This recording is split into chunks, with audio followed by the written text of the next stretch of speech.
clap de fin pour Paul Vecchiali. En décembre dernier, il partageait encore sur son compte Facebook des critiques de classiques du cinéma américain qu'il était en train de revoir pour la dernière fois. Mais, ce mercredi 18 janvier, la triste nouvelle est tombée, annoncée par ses proches à l'AFP. Selon son compagnon, Malik Saad, le cinéaste de 92 ans s'est éteint dans la nuit de mardi à mercredi dans un hôpital du sud de la France. Ce compagnon de la nouvelle vague n'a jamais hésité à bousculer les codes, repousser les limites. En 1988, il avait notamment raconté ses relations homosexuelles dans le film Encore, One More. Dans son œuvre, il a osé accorder une place au sida, à la pornographie et plus globalement à la violence.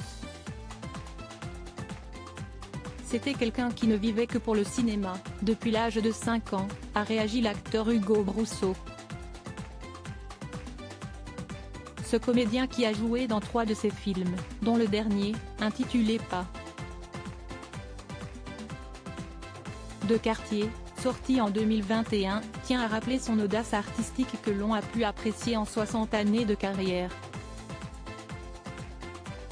Sa muse était son idole, Danielle Darrieux. Elle était d'ailleurs au casting de son premier film, Les Petits Drames, sorti en 1961. Un film muet avec Michel Piccoli.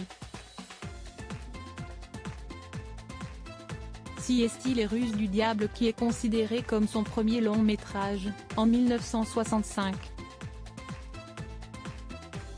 Ces tragiques décès de personnalités qui ont déjà marqué l'année 2350 films réalisés une vingtaine d'années plus tard, il mettra en scène un duo inédit Danielle Darrieux-Micheline Prel dans En haut des marches, en 1983.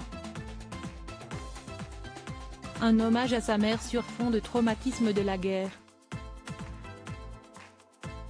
Les marches de Cannes, CST en 2016 qui les avait montées, pour de vrai, aux côtés de Catherine Deneuve.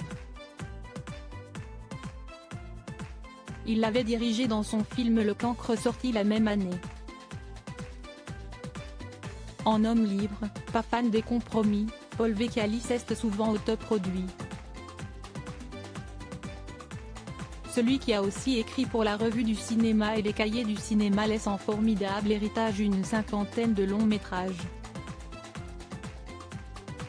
Article écrit en collaboration avec 6 médias Crédit Photo, Capture YouTube La Syntec.